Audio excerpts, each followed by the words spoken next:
प्यारे दोस्तों नमस्ते। मैं सुनाने जा रही हूँ भोलेनाथ की एक और रोचक कहानी का नाम है भोलेनाथ का गुस्सा। कहानी शुरू करने से पहले मेरे YouTube चैनल पर आप नए हैं तो मेरे YouTube चैनल को सब्सक्राइब जरूर कर ले। प्राचीन समय की बात है, किसी गांव में किशोर नाम का व्यक्ति अपनी माँ के साथ रहता था। वो दिन रात भगवान शिव की पूजा पाठ किया करता था। हर समय ये भोलेनाथ का नाम ही उसके मुख पर रहा करता था। ओम नमः शिवाय, ओम नमः शिवाय। किशोर बेटा, आज भी तूने मुझे नहीं उठाया। खुद ही उठकर सारा काम कर लिया। खीर का भोग भी तूने ही लगा दिया। हाँ माँ, मैंने सोचा फटाफट से उठकर खीर का भोग बना लेता हूँ। शिवजी भी खीर के इंतजार में भूखे ही बैठे होंगे। ये लो माँ, भोग की खीर खाकर बताओ कैसी बनी है खीर। माँ बोली, किशोर बेटा, तूने बचपन से ही इस खीर को भोलेनाथ को खिलाते आ रहे हैं। तेरे पिताजी जिंदा थे तब इस खीर को भोलेनाथ को वो खिलाते थे, लेकिन उनके जाने के बाद तूने ये नियम बना लिया है। तेरे हाथों की खीर बहुत ही स्वादिष्ट बनती है बेटे, और मुझे भी पता है भोलेनाथ जी तुम्हारे हाथों की खीर खाने के इंतजार में बैठे रहते होंगे। तभी तो माँ, मैं सुबह सबसे पहले उठकर घर का सारा काम करके खीर ही बनाता हूँ कि भगवान शंकर को टाइम से भोग लगा सकूं। किशोर का नियम था सुबह जल्दी उठकर घर का सारा काम निपटाना और फिर उसके बाद भोलेनाथ के लिए खीर बनाना। यह कार्य पहले उसके पिताजी किया करते थे। पिताजी के गुजर जाने के बाद यह काम किशोर करने लग गया। किशोर को लगता था कि मेरे द्वारा बनाई खीर को भोलेनाथ बड़े ही प्यार से खाते हैं। इसी विश्वास पर वो रोजाना खीर बनाकर भोलेनाथ को भोग लगाता था, और अपने भगत के द्वारा भोग लगाई गई खीर को कैलाश पर्वत पर बैठे बैठे भोलेनाथ बड़े ही प्यार से खाया करते थे। माता पार्वती बोलती, स्वामी जी क्या बात है, आपके तो आनंद ही आनंद है। आपके प्रिय भगत आपको तो बहुत ही प्यार करते हैं, और आपका परम भगत किशोर तो नियम के अनुसार रोज आपको खीर खिलाता है। लाइए स्वामी जी, थोड़ी सी खीर मुझे भी दे दीजिए। किशोर के हाथों की खीर बहुत ही स्वादिष्ट होती है। हाँ देवी पार्वती, किशोर इतनी स्वादिष्ट खीर बनाता है और इतनी स्वादिष्ट खीर से मेरे भोग लगाता है, उससे मेरा मन बहुत ही प्रसन्न हो जाता है। तभी नंदी जी और समस्त शिवगण वहां आ जाते हैं। नंदी जी बोले, महादेव जी ये लीजिए, हम आपके लिए भांग और धतूरा ले आए हैं। महादेव बोले, नंदी अभी तो हम स्वादिष्ट खीर का आनंद ले रहे हैं। ऐसा करो, भांग और धतूरे को वहां छोटे पर्वत पर रख दो, हम कुछ समय के बाद उसे ग्रहण कर लेंगे।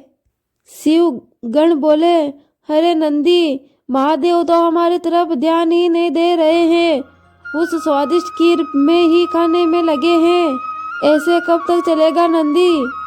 नंदी बोला, हाँ मैं भी यही देख रहा हूँ, ये कब तक चलेगा। इतने प्यार से हम भांग और धतूरा पीस कर लेकर आए हैं, और महादेव ने हमें इसे रखने के लिए बोल दिया। अरे रे, ऐसी बात नहीं है, महादेव ने बोला है हम इसे वहां रख दें, वो कुछ ही देर में इसे भी ग्रहण कर लेंगे। महादेव जी रोजाना किशोर के द्वारा लगाई गई भोग की खीर को बड़े चाव से खाते हैं। नंदी, मैं तो कई बार सोचता हूँ किशोर के द्वारा लगाई गई भोग की खीर में ऐसा क्या है जो भोलेनाथ उसे सबसे पहले और बड़े ही चाव से खाते हैं, और उस खीर को खाते समय भोलेनाथ का कहीं पर भी ध्यान नहीं जाता। हम बड़े ही चाव से भोलेनाथ के लिए भांग और धतूरा पीस कर लेकर आए थे, और भोलेनाथ ने इन्हें बिना देखे ही इन्हें रखने के लिए बोल दिया। हाँ, कह तो तुम ठीक रहे हो भैरव, महादेव को इतना प्रिय भांग धतूरा है, पर किशोर की खीर से ज्यादा उनके लिए ये कुछ नहीं है। तो क्या किया जाए नंदी कि भोलेनाथ का ध्यान किशोर से हटकर हमारी ओर लग जाए। नंदी ने सभी शिवगणों के कान में कुछ कहा और इसके पश्चात सभी शिवगण धरती लोक पर आ गए और ब्राह्मण रूप ले लिया और सभी किशोर के पास पहुंच गए। किशोर भोलेनाथ के खीर का सामान बाजार से खरीद रहा था। ब्राह्मण वेश में नंदी जी किशोर से कहे, किशोर तुम हमें नहीं जानते, लेकिन हम तुम्हें बहुत अच्छे से जानते हैं। तुम भगवान शंकर के बहुत बड़े भक्त हो और रोजाना उसे खीर का भोग लगाते हो। हाँ ब्राह्मण देव, आप तो सब कुछ जानते हैं। हाँ किशोर, हम सब कुछ जानते हैं, इसीलिए तो हम तुम्हारे पास आए हैं। हमें पता है कि तुम महादेव के बड़े ही परम भक्त हो, लेकिन महादेव अब रोजाना खीर खाकर ऊब गए हैं, इसलिए अब तुम कुछ दिनों के लिए खीर का भोग रोक दो। तुम एक काम क्यों नहीं कर लेते? तुम महादेव के लिए एक सप्ताह में एक बार खीर का भोग लगाया कर, जिसे महादेव को बहुत अधिक स्वाद आएगा। और तुमको तो पता ही है, महादेव को दुनिया के सभी लोग पूजते हैं और दुनिया के इतने भक्तों द्वारा दिए गए भोग को भोलेनाथ ग्रहण करते हैं, इसलिए उनका मन भर जाता है। इसलिए तुम सप्ताह में एक बार उनको खीर का भोग दोगे तो उन्हें तुम्हारी खीर का बहुत ही इंतजार रहेगा और वो और अधिक आनंद से तुम्हारी खीर को खाएंगे। क्यों, हम सही कह रहे हैं ना? किशोर बोला, ये तो आप ठीक कह रहे हैं ब्राह्मण देव, इस विषय में तो मैंने कभी सोचा ही नहीं। अब मैं एक काम करता हूँ, मैं एक ही सप्ताह में एक ही बार भोलेनाथ के खीर का भोग लगाऊंगा, ताकि वो और भी भक्तों के द्वारा लगाए गए भोग को प्यार से खाए और फिर उनको मेरी खीर का बेसब्री से इंतजार रहेगा। बोला बोला किशोर शिवगणों की बातों में आ गया। शिवगण खुशी खुशी कैलाश पर्वत वापस लौट आए। शिव जी रोजाना किशोर की खीर का इंतजार करते रह गए कि कब किशोर उसे भोग लगाए और भोलेनाथ खीर को खाए। लेकिन कुछ दिनों तक किशोर ने खीर का भोग बनाया ही नहीं, तो भोलेनाथ को खीर कहाँ से मिलती।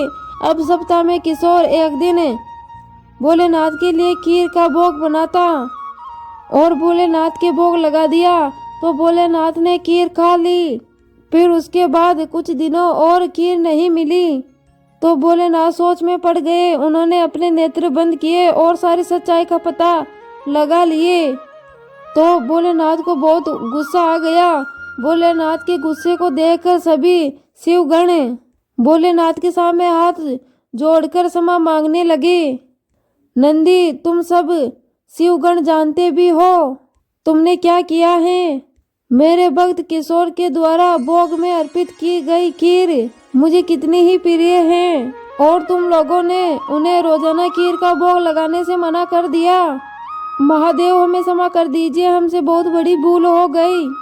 महादेव, जब हम आपको खीर खाता देखते थे तब हम यही सोचते थे कि आप हमारी ओर कुछ भी ध्यान नहीं देते हो। अच्छा, तो ये कारण है, और तुम लोग सभी ये नहीं जानते हो कि मेरा प्रेम सभी भक्तों पर एक ही समान है। भला मैं तुमको कैसे भूल सकता हूँ, तुम तो मेरे हृदय में निवास करते हो। तुम सब तो मेरी शक्तियों द्वारा उत्पन्न हुए हो।